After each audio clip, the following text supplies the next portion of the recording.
Hi friends, இந்த வீடியோவில் நம்ம சூப்பரான ஒரு தகவல் பற்றி பார்க்க போகிறோம். அதாவது இந்த லேண்ட் கைட்லைன் வேல்யூ, அதாவது வழிகாட்டி மதிப்பு அப்படின்னு சொல்லுவாங்க. இந்த வழிகாட்டி மதிப்பு சம்மந்தமாக புது அப்டேட் வந்திருக்கு. அதை பற்றின தகவல் தான் இந்த வீடியோவில் பார்க்க போகிறோம். ஸோ வழிகாட்டி மதிப்பு அப்படிங்கிறது ரொம்ப ரொம்ப முக்கியமாக நம்ம வந்து பார்க்க வேண்டியது.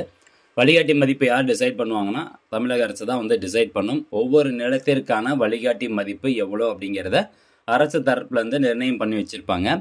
ஸோ இந்த வழிகாட்டி மதிப்பு ஏன் வந்து முக்கியம் அப்படின்னு கேட்டிங்கன்னா, ஒரு சொத்தை நீங்கள் வாங்கும்போதோ அல்லது விற்கும் போதோ பத்திரம் பதிவு பண்ணுறோம் பார்த்தீங்களா? ஸோ அந்த பத்திரம் பதிவு பண்ணும்போது ஸ்டாம்ப் டியூட்டி சார்ஜஸ் அப்படின்னு போடுவாங்க. அதாவது முத்திரைத்தாள் கட்டணம் 7%, 5% அந்த மாதிரி போடுவாங்க. அதே மாதிரி ரெஜிஸ்ட்ரேஷன் சார்ஜஸ், பதிவு கட்டணம் 2%, 4% அந்த மாதிரி வரும்.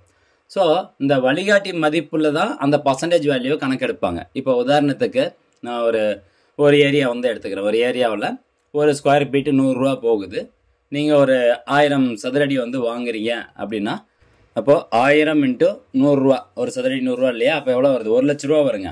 ஸோ 1 லட்ச ரூபா தான் அந்த நிலத்தினுடைய வேல்யூ. அரசாங்கம் நிர்ணயம் பண்ணியிருக்கக்கூடிய அந்த வேல்யூ வந்து 1 லட்ச ரூபா தான். இப்போ வழிகாட்டி மதிப்பு அந்த பர்டிகுலர் ஏரியாவில் ஒரு சதுரடி 100 ரூபா இருந்து நீங்கள் 1000 சதுரடி வாங்கினீங்கன்னா 1 லட்ச ரூபா வந்து மதிப்பு.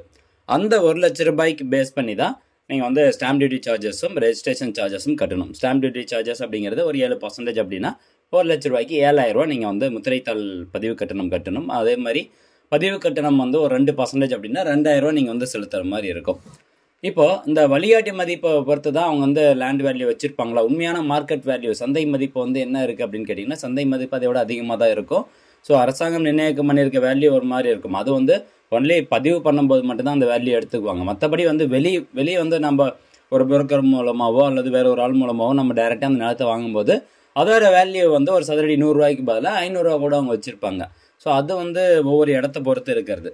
ஸோ வழிகாட்டி மதிப்பினுடைய முக்கியத்துவம் இதுதான். இப்போ அந்த வழிகாட்டி மதிப்பில் ஒரு முக்கியமான அப்டேட் வந்திருக்கு. அதை பற்றி நம்ம பார்க்கலாம். இந்த TN Reginet அப்படிங்கிற இந்த வெப்சைட் வந்து ஓப்பன் பண்ணிக்கோங்க. இந்த வெப்சைட்டில் அந்த வழிகாட்டி மதிப்பு அப்படிங்கிற இந்த ஆப்ஷனில் போயிட்டு தான் ஒவ்வொரு ஏரியாவுக்கும் எவ்வளோ வந்து வழிகாட்டி மதிப்பு நிர்ணயம் பண்ணி வச்சுருக்காங்க அப்படிங்கிறத நம்ம பார்க்க முடியும். ஓகே, இப்போ இந்த வழிகாட்டி மதிப்பு அப்படிங்கிற ஆப்ஷன் கிளிக் பண்ணோன்னா பார்த்தீங்கன்னா உங்களுக்கு இந்த மாதிரி ஒரு பேஜ் வந்து ஓப்பன் ஆகுது. ஸோ முதல்ல வந்து வழிகாட்டி தேடல் அப்படிங்கிறது கொடுத்து 1/7/2024 முதல் அப்படிங்கிறது தான் கொடுத்துருப்பாங்க. பட் இந்த சைடு வந்து பார்த்தீங்கன்னா TNGIS மேப் அப்படிங்கிற ஒரு ஆப்ஷன், TNGIS வரைபடத்தில் 1/7/2024 வழிகாட்டி மதிப்பு அப்படின்னு சொல்லி கொடுத்துருக்குறாங்க. ஸோ இது எதுக்காக இந்த அப்டேட் கொண்டு வந்திருக்காங்க அப்படின்னு பார்த்தீங்கன்னா, இப்போ ஏற்கனவே வந்து கூகுள் மேப் மூலமாக, அதாவது TNGIS அந்த வெப்சைட் மூலமாக ஒரு பர்டிகுலர் இடத்தினுடைய சர்வே நம்பரை வந்து நீங்கள் ஈஸியாக வந்து கண்டுபிடிச்சிக்கலாம். ஒரு ஏரியாவில் பர்டிகுலர் இந்த இடத்தினுடைய சர்வே நம்பர் என்ன அப்படிங்கிறது வந்து ஈஸியாக நம்ம கண்டுபிடிச்சிக்கலாம். இது சம்மந்தமாக கூட நிறைய அப்டேட் வந்து நம்ம சேனல் வந்து வீடியோ அப்லோட் பண்ணியிருக்கிறோம். அதே மாதிரி வந்து பார்த்தீங்கன்னா இப்போ வழிகாட்டி மதிப்புக்கும் கொண்டு வந்திருக்கிறாங்க.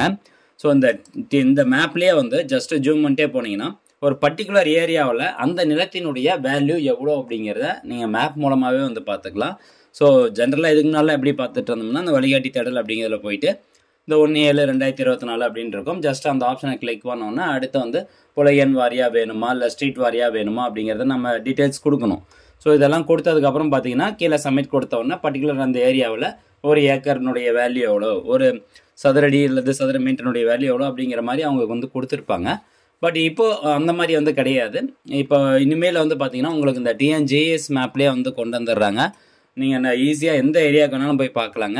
நீட்டாக ஜூம் பண்ணி கொண்டு போய் அந்த கர்சரை வந்து அந்த இடத்துல கிளிக் பண்ணிங்கன்னா போதும், ஆட்டோமேட்டிக்காக அந்த நிலத்தினுடைய வழிகாட்டி மதிப்பு வேல்யூ என்ன அப்படிங்கிறது உங்களுக்கு வந்துடும். பட் இப்போது இந்த அப்டேட் வந்து முழுசாக கொண்டு வந்துட்டாங்களா அப்படின்னு கேட்டிங்கன்னா இன்னும் கொண்டு வரல. முழுசாக வந்து கொண்டு வர கிடையாது. ஜஸ்ட் அந்த ஆப்ஷன்ஸ் கொண்டு வந்திருக்கிறாங்க. அதை நான் உங்களுக்கு கிளிக் பண்ணியே காமிக்கிறேன். இந்த TNGIS மேப் அப்படின்னு இருக்கும். இதில் பாருங்கள், TNGIS வரைபடத்தில் 1/7/2024 அப்படின்னு கொடுத்துருக்காங்க இல்லையா? அதை கிளிக் பண்ணோன்னு பார்த்தீங்கன்னா பேஜ் அண்டர் கன்ஸ்ட்ரக்ஷன் அப்படின்னு சொல்லி வந்துருக்குது. அதாவது இந்த மாதிரி ஒரு அப்டேட் வரப்போகுது அப்படிங்கிறத முன்னாடியே வந்து கொண்டு வந்துருக்காங்க. பட் இன்னும் அந்த மேப்பில் வந்து ஃபுல்ஃபில்லாக அப்டேட் பண்ணல அப்படிங்கிறது தான் அர்த்தம். ஸோ கூடிய விரைவில் அதை வந்து அப்டேட் பண்ணிடுவாங்க. ஒன்ஸ் இந்த TNGIS வரைபடத்தில் வந்து அப்டேட் பண்ணிட்டாங்க அப்படின்னா நம்ம சேனலில் கண்டிப்பாக ஒரு வீடியோ போடுறோம். ஸோ அதுக்கப்புறம் நீங்கள் எந்த ஏரியாவுக்கு வேணாலும் மேப் மூலமாகவே ஈஸியாக வந்து வழிகாட்டி மதிப்பு கைட்லைன் வேல்யூ வந்து சுலபமாக செக் பண்ணிக்கலாங்க. ஸோ கண்டிப்பாக அந்த தகவல் உங்களுக்கு பயனுள்ளதாக இருக்கும் அப்படின்னு நினைக்கிறேன். மீண்டும் அடுத்த ஒரு நல்ல பதிவில் சந்திக்கலாம். நன்றி, வணக்கம்.